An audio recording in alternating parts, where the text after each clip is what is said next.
Hi everyone, welcome back. We've got a brand new story to share with you, so let's begin. My name is Brian. Sometimes the meanest thing someone can say is not "I don't love you," but "you are boring." When someone you care about says that, it hurts a lot. It makes you feel like they don't want you around. And sometimes the best thing to do is step back and stop trying so hard, even if it means they realize later that they actually miss you. I was dating a woman named Francesca for 9 months. One day, she looked annoyed and told me, "You are always here. It's boring." In that moment, I understood that she didn't like how much I cared or how hard I tried to spend time with her. She liked it better when I was gone. Francesca and I met when I worked far away on an oil rig in the middle of the ocean. My job was very tough, and I had to stay there for weeks at a time. Francesca worked in a dentist's office, helping clean people's teeth. She worked regular hours and had weekends free. We met at a bar one weekend. I was home for a short break from work, hanging out with my coworkers. Francesca was there with her friends. We talked, laughed, and liked each other right away. Within the first few months, we dated slowly because of my job. We saw each other when I came home. While I was away on the rig, we talked by text and video. The time apart made our time together feel exceptional and exciting. After a while, Francesca's friend, the one she lived with, got engaged and moved out. Francesca needed a new place to live, but couldn't afford her own apartment. I told her she could stay at my house. I had a 3-bedroom home in Galveston, but it was empty whenever I was offshore working. It made sense. She could save money, and I would come home to someone instead of an empty house. She was delighted and moved in around the 5th month of our relationship. At first, everything worked perfectly. She had the house to herself when I was gone. When I came home every few weeks, we spent our time together. This routine made our relationship feel balanced. Francesca had much free time while I was gone. I could focus on my job without worrying about home. About 7 months after we started dating, and about 2 months after Francesca moved in, something happened at my job. My company said that, due to bad weather and schedule changes, everyone had to use their vacation days before the year ended. If we didn't use them, we would lose them. I had saved up 8 weeks of vacation. That was 2 whole months. So I decided to take all the time off. This meant I would be home for 2 months straight. I didn't tell Francesca yet. I wanted it to be a nice surprise.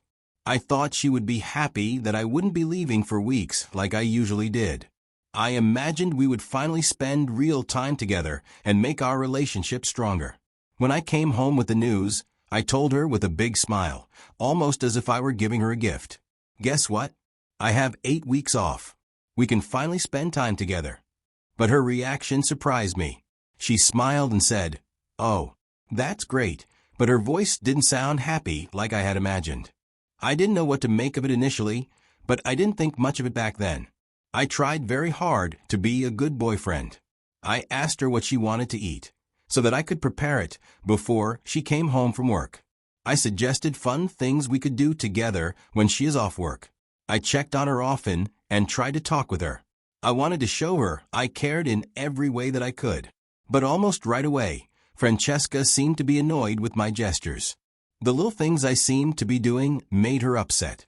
I would observe that she easily snapped at me for inconsequential things. She seemed far away in her mind, spending much time on her phone, tapping and scrolling. When I asked who she was talking to, she would say just work friends or nobody important, and her tone made me feel like I shouldn't ask more. At some point, she stopped asking to go out with me. When I suggested date nights, she said she was tired or didn't want to go out. She told me she needed quiet evenings. But then she would still leave the house alone, saying she had errands or was meeting a friend. She would be gone for many hours, returning later, blaming traffic or last-minute work. It got to a point where our conversations became shorter. She also didn't want as much physical affection as before. She avoided hugs and kisses unless I initiated them, and even then, she didn't seem very into it. And in the first week of my long vacation, our private life together became almost nothing. By the second week, the tension between us was impossible to ignore. I decided to face it in the most gentle way I could by planning a proper date night, getting out of the house, dressing up a little, and reconnecting like we used to, which might bring us closer again. One evening, I approached her while she was scrolling on her phone. "Hey," I said softly. "I was thinking we could go to that Italian restaurant you like on Friday. We could make a nice evening out of it." Before I even finished talking, she looked annoyed. She rolled her eyes the way someone does when they hear something irritating. Then she let out a loud sigh, as if even the suggestion exhausted her. In a frustrated voice, she said, "You're always around. It's boring. I preferred things when you're busy." Her words hit me so hard. I just stood there, staring at her, trying to understand what I had just heard. I was boring? My presence, the thing I thought she would appreciate after all the months I spent working offshore, was suddenly a problem. My availability, something I offered, because I loved her, was now something she didn't want. I felt deeply hurt, but I forced myself to stay calm. I didn't want to argue, and I didn't want her to see the pain on my face. I didn't want to give her the satisfaction of knowing how much her comment broke me. I nodded slowly and said, "Got it." Then I walked away before my expression betrayed me. I went straight to the bedroom, closed the door, and tried to make sense of what had just happened. She had basically told me that my company was suffocating, that she preferred the version of our relationship where I was gone most of the time. Everything I had been giving her, my time, my attention, my effort, seemed completely unwanted. That night, I barely slept. Her words replayed in my head again and again. I thought about how her behavior had changed since I'd been home and how our intimacy had slowly faded between us. And for the first time, a frightening thought settled in my mind. What if there was someone else? What if my being home was interrupting something? What if the irritation wasn't really about me being boring, but about me being in the way? But I had no proof. Nothing concrete. Just patterns, distance, and one painful comment that I couldn't forget. The next morning, I woke up before Francesca. I didn't wake her, didn't leave a note, and didn't even look back. I just grabbed my keys and walked out of the house. I drove to my parents' farm, which sat about 30 minutes outside where I stay. They still lived in the same old place where I had grown up. I spent the whole day helping my dad with small repair jobs around the property. Things like fixing loose boards, clearing branches, and checking the tractor. Tasks he could have handled on his own, but I needed something physical to do. The work let me think without having to talk. It felt good to use my hands instead of my emotions. When I came home that evening, Francesca was acting like nothing had happened the day before. She greeted me with a casual, "Hey," like we hadn't had tension hanging in the air. She asked where I'd been, and I gave her the shortest answer possible, a simple out. Then I went to take a shower. I didn't offer more, and she didn't push. That night marked the start of a new pattern. I stopped asking her detailed questions about her day or what she planned to do for the week. I stopped suggesting we spend time together, and I stopped trying to fit myself into her schedule. Instead, I started going to my parents' farm more often in the days that followed. I would leave in the morning and come back in the evening. My dad didn't need the extra help, but working beside him gave me peace. It gave me somewhere to put my energy.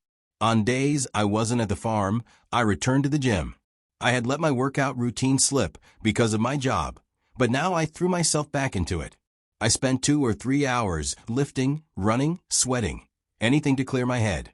I also started reconnecting with old friends I had drifted away from during my relationship with Francesca.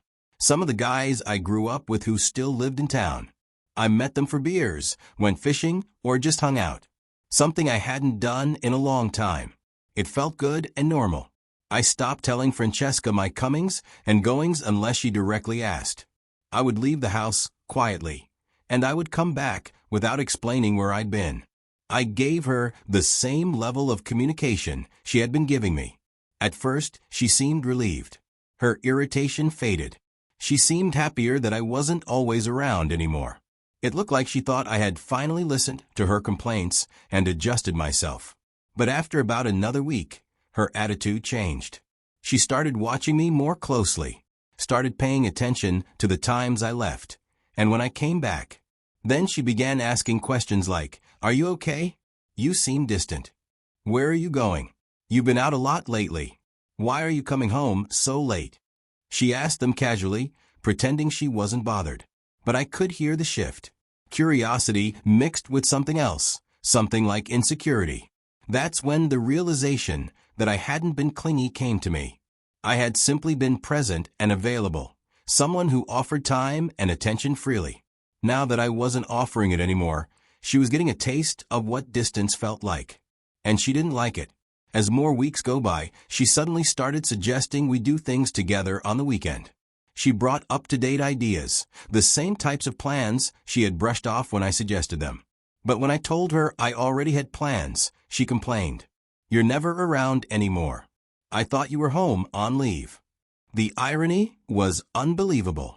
3 weeks earlier, I was too available and boring. Now, I was not available enough. I stayed polite, but didn't fall back into old habits. I didn't rearrange my life to please her. I kept the space I had created. By the 4th week of my leave, she came home one evening and found me in the bedroom getting ready to go out. I was putting on cologne, wearing clean jeans, and a freshly ironed button-down shirt. I had plans to meet friends at a sports bar to watch a game. Francesca stood in the doorway, surprised. "Where are you going? You didn't say anything about going out tonight." I answered calmly as I finished getting ready. "Don't wait up." I watched her expression change instantly. The casual question turned into a mix of jealousy and insecurity. She hadn't expected me to look good and go out without explanation. Her voice tightened as I walked past her. "Are you going to meet someone? Another woman?" That question told me everything. She was afraid I'd found someone else. Afraid her own dismissiveness had pushed me away. I didn't answer. I grabbed my keys and wallet, then left. I stayed out longer than I needed to, but I enjoyed the night. When I came home around midnight, she was still awake on the couch, pretending to watch TV, but clearly waiting for me, despite my earlier words. She tried to act normal, but her voice cracked a little when she said, "You're acting really strange lately. I don't even recognize you anymore." I stayed calm without arguing, telling her I was tired and went to bed. Over the next few weeks, the pattern continued. I focused on myself, I saw friends and family, and trained harder at the gym. I followed my own interests instead of shaping my days around her. I finally understood that her problem wasn't actually me. She had simply stopped valuing what I offered because it was always available. By the 5th week of my leave, Francesca's attitude took a darker turn. She started getting upset over tiny things. She picked fights over dishes, laundry, anything she could think of. She nagged constantly. Where was I going? Who was I with? Why wasn't I picking up her calls when I am out? Why had I changed? I barely spoke unless she asked a direct question, and when I answered, my responses were short. I stopped initiating intimacy of any kind. We were living in the same house, but we weren't really living together anymore. We had become roommates, and nothing more. I spent one afternoon at my parents' farm just thinking. The quiet of the place forced me to face everything I had been avoiding. I thought about my relationship with Francesca, what it used to be, what it had become, and whether it was still worth holding on to. As I sat under the old tree near the barn, I realized something that made me rethink everything I believe in. I was paying every single bill for the house she lived in, and she lived there completely rent-free. I had given her a comfortable life, and all she did was complain about me. The truth was clear. I was putting effort, money, and emotional energy into someone who didn't appreciate me and didn't respect what I did for her. I asked myself why I kept allowing her to stay in my house. Why I continued to accept behavior that made me feel unwanted in my own home. I thought about it for a long time, and I still couldn't find an honest answer. Was it pride? Was I just used to having her around? Was I secretly hoping things would somehow get better? None of those reasons was strong enough to stay in a relationship where I was not valued. So I made my decision on that farm in the quiet afternoon. That evening, I called Francesca. I spoke clearly and directly. "Francesca, I want you to pack your things and leave within the week. When I go back to work in 2 weeks, I'm changing the locks." She exploded right away. She screamed, cried, accused me of cheating, said I must have found someone else, and that I was kicking her out to replace her. I didn't argue or try to defend myself. She poured out every insult and accusation she had been holding inside. I let her speak until she ran out of breath. When she finally stopped, I answered calmly, "We're not married, Francesca. I can end this relationship at any time. And I'm ending it now, before things get worse. You need to leave." Her anger suddenly changed to begging. She said she was wrong to criticize me, that she appreciated everything I did, that she would change, and that we could fix the relationship together. But my decision was already made. I told her again that she needed to be out within the week. Then she switched tactics again, this time to defiance. She said she wasn't leaving, that this was her home too, that I couldn't just kick her out. I reminded her that the house was in my name, that she paid no rent, and that she was staying there only because I allowed it. And now I was withdrawing that permission.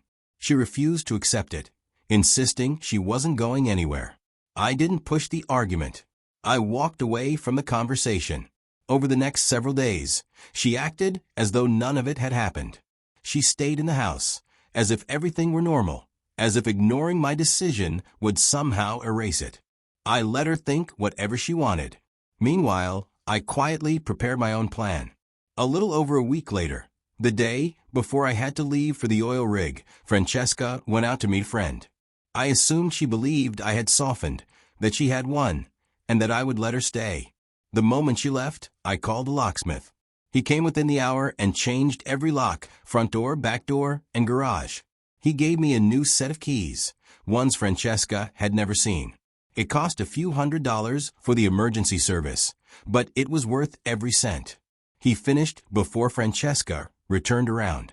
I watched through the security camera on my phone as she tried her key in the front door.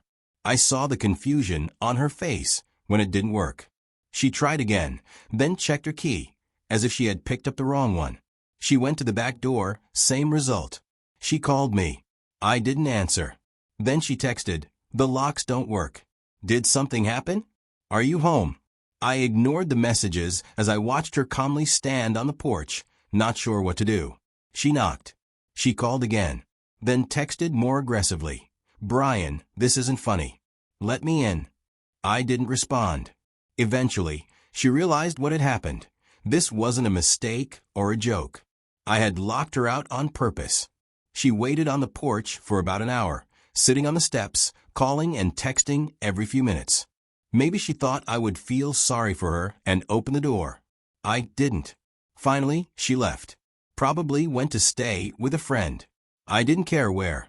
That evening, I packed all her remaining belongings. I put them neatly into boxes and garbage bags and carried them out to the front porch. It wasn't my job to store her things. I had given her time, warning, and options. She ignored all of them. Now it was finished. Early the next morning, I left for the rig. A driver was already waiting to take me to the dock, where a helicopter would fly me offshore. I made sure to go long before Francesca was likely to come by. I didn't want a scene, and I didn't want to hear any excuses. During the ride, I opened the security camera app on my phone and watched the live feed. Around 9 o'clock, Francesca arrived with a female friend. I watched the two of them walk up the porch steps and stare at the boxes I had packed the night before. Her clothes, her shoes, her things. Everything she owned that had been in my house. I watched them try the door again, even though I had already changed the locks. Then I saw Francesca take out her phone and call me. My screen lit up, but I let it ring. I wasn't interested in hearing her voice. They stood on the porch, talking for a while. Francesca kept waving her hands, clearly upset and confused. She kept looking back at the house, as if she couldn't believe she was locked out. Eventually, they started carrying the boxes to her friend's car. It took several trips.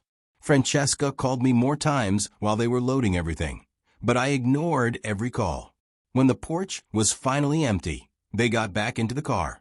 Francesca called me once more before they drove away. That was the moment I blocked her number, and her friend's number too. I didn't want explanations, apologies, threats, or promises. I wanted peace. That afternoon, the helicopter took me to the rig. As soon as the familiar noise and routine surrounded me, I felt something like relief. After 2 months of emotional chaos, The quiet isolation of work actually felt comforting. Francesca kept trying to reach me, however. She messaged me through social media, tried to contact me through mutual friends, and even made new accounts to send messages. I blocked every single one. Whenever someone asked, I told them the same thing. We were done, and I didn't want any contact with her. Now looking back, I understand everything much more clearly. I learned that when you are always available, people can start taking your presence for granted. Francesca stopped appreciating me because she assumed I would always be there. It was only when I pulled away that she realized the value she had been ignoring. I learned that silence can be more powerful than arguments. Walking away, shutting the door, and refusing to engage spoke louder than any fight we could have had. My absence showed her more truth than my words ever could. I learned that respect is essential in any relationship. Her comment about me being boring wasn't a joke. It revealed a lack of appreciation for everything I did. If I had stayed after that, it would have sent the message that my efforts didn't matter. I learned that removing someone from your home doesn't require their approval. She didn't get a say in whether she could stay. The house was mine, she paid no rent, and changing the locks while she was out was entirely within my rights. But the most important lesson was this: I deserve to be appreciated, not tolerated. A relationship where my presence feels like a burden is not a relationship I should hold on to. Choosing myself over someone who didn't value me was the healthiest decision I could make. Yes, the process was painful. It meant accepting that 9 months of my life had been wasted. It meant staying firm even when she refused to leave. But I kept going because deep down I knew I deserved better. I deserved respect. I deserved a partner who valued me. Francesca wasn't that person. So I closed that chapter completely. And honestly, my life is better now. I'm surrounded by people who appreciate consistency, who value presence, and who don't only want me when I'm out of reach. I made the right choice. And I'm finally at peace with it. Thank you for watching.